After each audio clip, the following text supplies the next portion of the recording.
This is Andrew for the Chosen Prime with a quick video preview of Iron Factory's EX06 through 10 Asura Knights, or their take on Wolverine Dinobots. These are at the their legend scale, so they're fairly small here, but you can see that they all have these kind of Cybertronian kind of battle modes. These are test shots, so these are not final production pieces, and I will go through all the different toys here and all the accessories and stuff like that to give you an idea of how large these figures are in their vehicle modes here. Here is Iron Factory's Wind Saber, or their take on Windblade. And then here's Legends class Shockwave in his cannon or orbital kind of mode. You can see that these are fairly large legend size figures in comparison, and which is kind of makes sense for Dinobots. So let's go ahead and look at each one of them individually and transform them. Here's Gramking, or their Grimlock in his armored vehicle mode. Nice bits of detail and paint throughout. Looks very reminiscent of the Wolverine kind of ground assault vehicle kind of design. These exhausts can rotate forward to back, kind of however you choose. The weapons he comes with, he does come with his kind of standard sword as well as his double-barreled cannon. In vehicle mode, there are multiple ports where you can take and plug in the weapons if you choose. It's kind of personal preference on however you want to plug them in. It's nice, one of the benefits that these Iron Factory toys let you do is kind of actually have a bit of play factor to put these toys in. I do not have instructions, these being test shots, but these are fairly simple transformations for these toys. So start off here for Gramking, go ahead and unpeg his arms that they pegged into these sides here. The canopy kind of front here will split down the middle, and we want to rotate them backwards for now. The chest part here should rotate forward, revealing the head, which is a nice Grimlock sculpt. The arms, the top of the shoulders will rotate forward, and then we can rotate the arm around to get our elbow, and then rotate the wrist and hand to get it in the correct position. The legs are a standard kind of just pull to get them to be extended. We can rotate his waist to reveal the red side of the waist, flip out his toes, split the legs. He does have heel spurs that are on these little kind of stiff joints. At least on this test shot they are very stiff. And there's some heel spurs. He does have these little flaps on the back of his knees. I'm not quite sure what the purpose of them are, but they do stay out of the way. The canopy back here can rotate to the sides to homage the original kind of robot halves or wings, and we can rotate the exhausts up to kind of homage the hands. And there is Gramking all in his robot mode. He can wield his weapons again, either in his hands or he's got the multiple ports. It's up to you. But it's a really nice version of that Wolverine version of Grimlock. You got some nice detail paint, kind of like almost teeth here in the torso. This gold's nice. As far as posability, he does have a waist swivel. His arms are on a ball joint. He does have a bicep swivel. He can bend his elbow 90 degrees. His hands can rotate. His head is on a ball joint.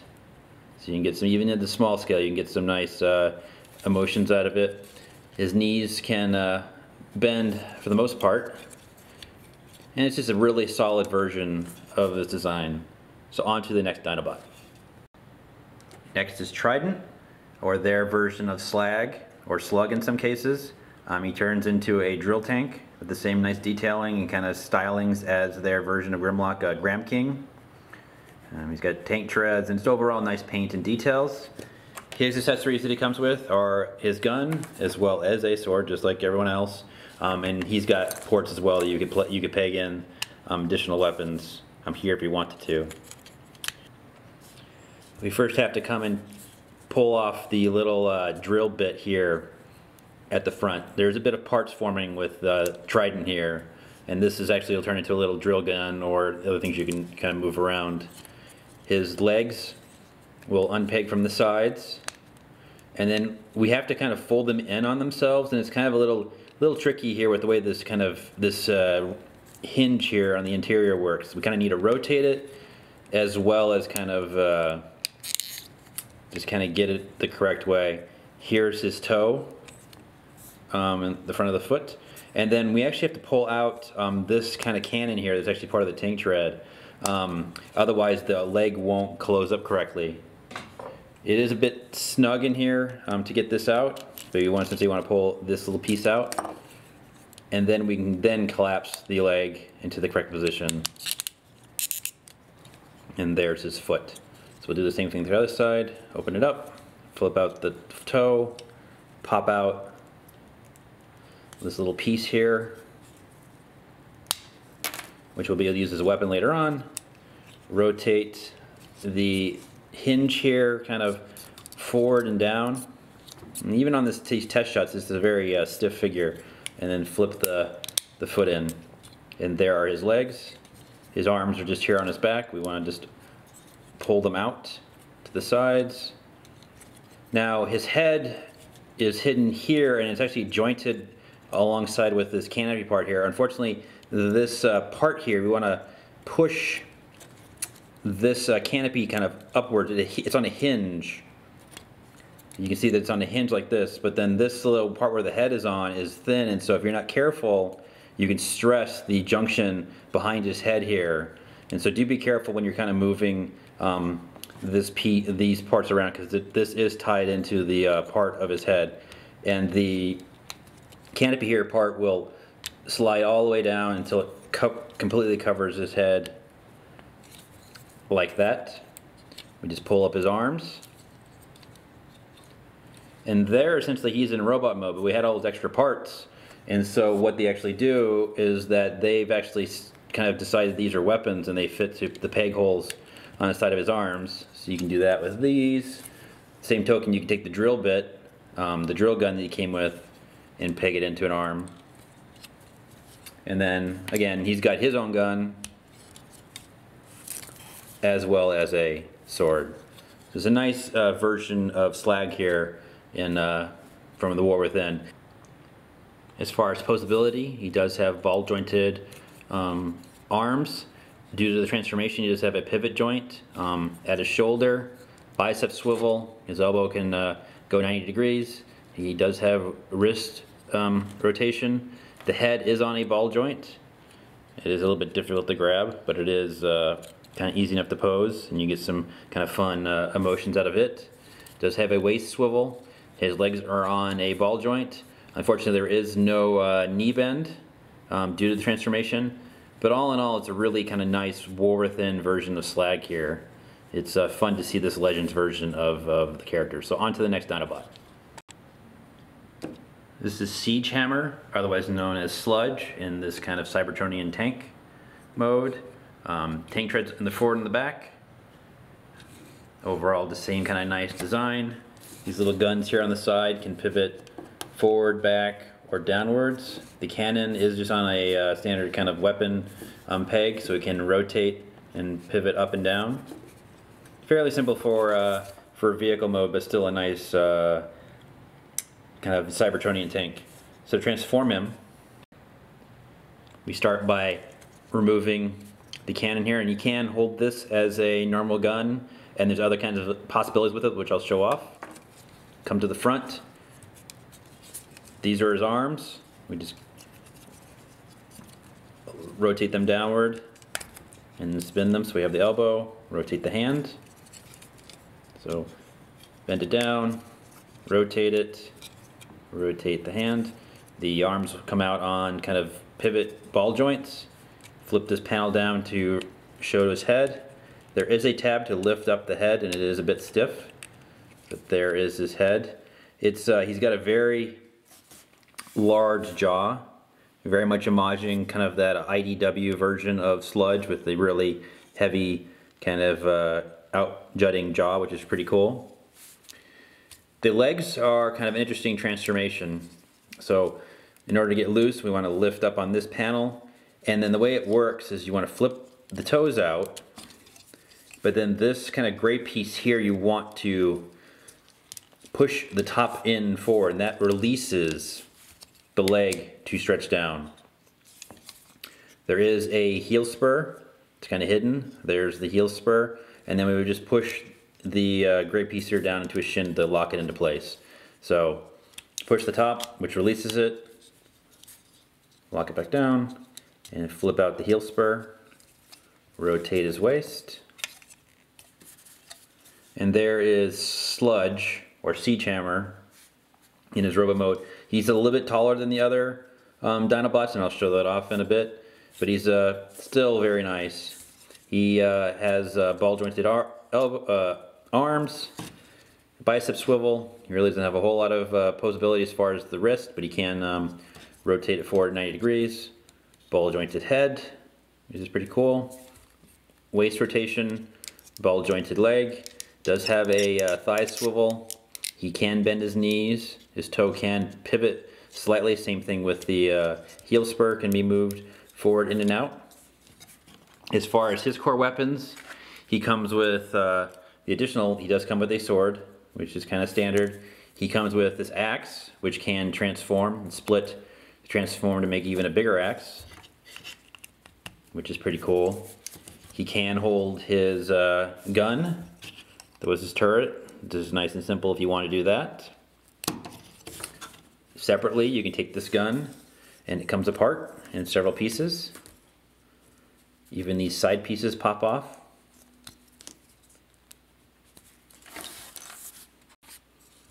This gun now turns into a kind of a bigger kind of shotgun if you want, but there are two handles, so you can even turn it around so that it's even got a bigger front if you want, or you can pop out this piece, which is then, you know, can even be another separate gun if you want. So a lot of options with this guy. But the coolest thing is you can take this piece here and then start building first with this curved piece that was part of the gun, the handle here, and then finally this piece here, and he's got now a battle hammer that he can hold, which is just another little benefit and bonus that he has. And of course he's got the standard kind of pegs where you can peg in more guns if you want to, or if you even further, you can come to his back here, and there are 3 pegs where you could stow the axe on his back if you wanted to.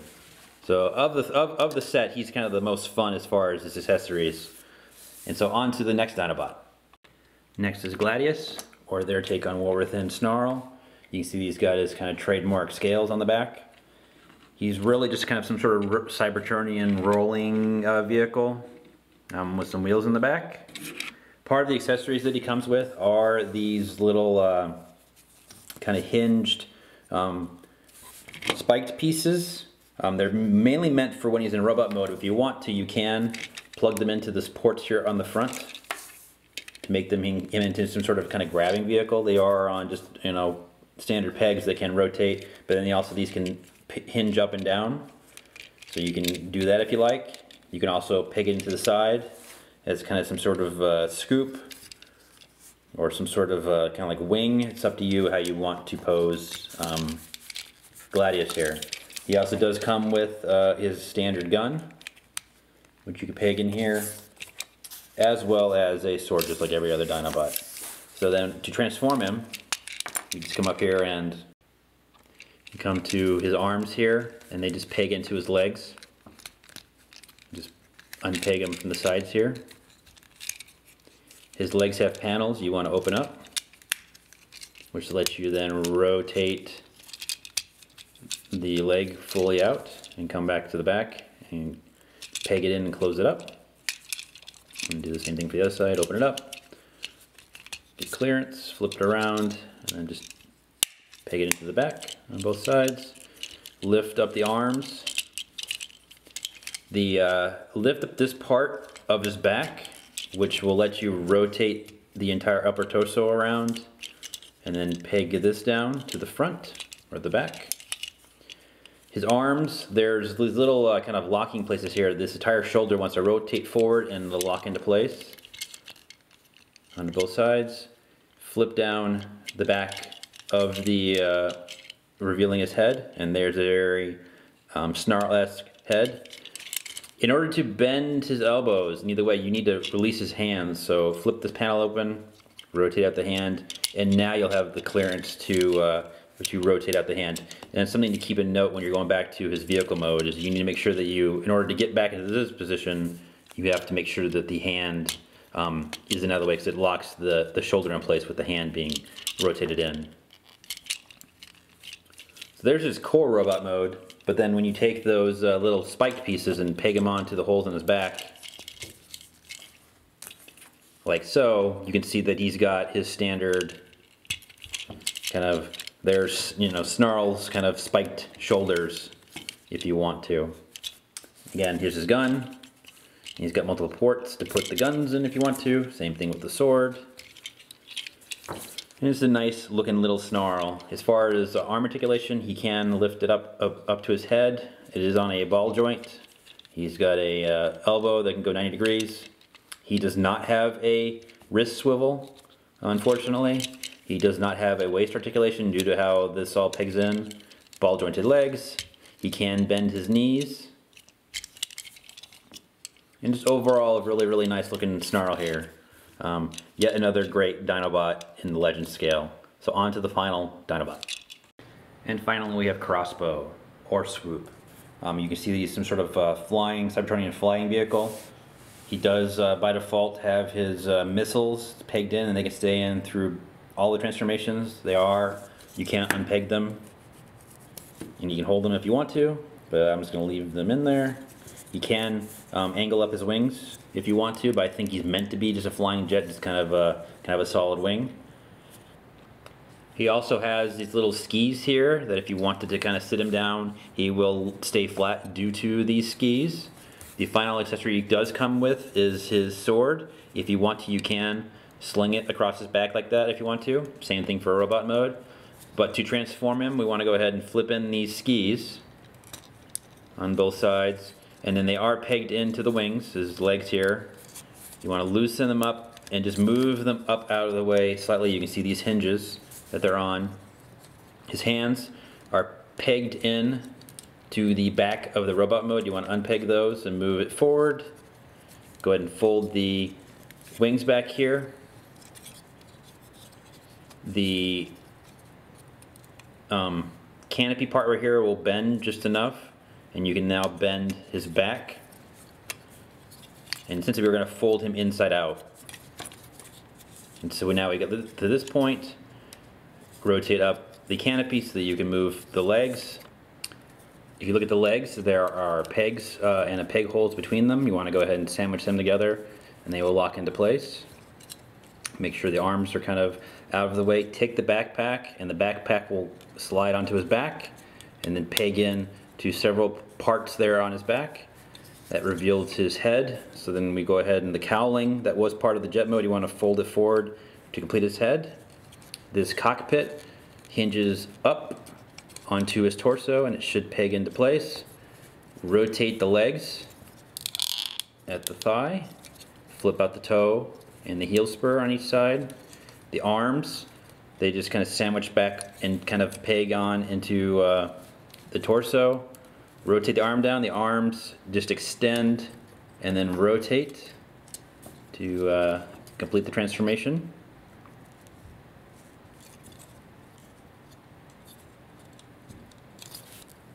The wings can fold over onto themselves, and you still have the missiles there. And then you can take his sword here and then plug it into his hand. You can, if you want to, you can take these missiles and unpeg them and either peg them to his arm or his hand. It's up to you. But I like having them on the back, kind of like a standard swoop design. As far as articulation, he does have ball jointed arms. He does have a fairly deep elbow bend. He does not have a rest swivel. His head is on a ball joint. It does have a nice, some nice blue eyes in there with a little grimace. Very evocative of Swoop. You do want to kind of be careful with this little kind of wing here. It is thin plastic. So I would grab the head and rotate it from the sides of the head. He does have ball jointed legs. He does have a knee bend and does have the heel spur and the toe. These wings can move kind of however you want to position them, but the default way is to just fold them onto itself like that.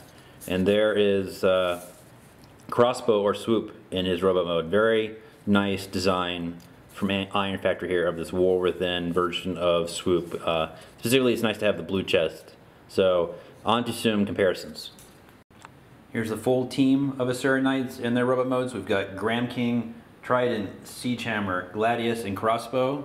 You know, EF6, 7, 8, 9, and 10 are their War Within Dinobots, Dinobots with a Y. You can see that Sludge here in the middle is the tallest, but they all look really great, and they all have decent details on their own, and they look really great as a team. They are sold as a set. All 5 of them are in one box set, and that's how they will be available at retail. As far as size comparison with other Legends figures in their own modes, we'll bring back in Shockwave. So you can see that Shockwave, Legends class Shockwave, is a bit smaller than the other two, and then here's Iron Factory's Wind Saber in her robot mode. So again, size-wise between these guys, they're massive, and so it's nice that for as massive Dinobots we have these figures available to us. Some final thoughts here on the Asura Knights from Iron Factory.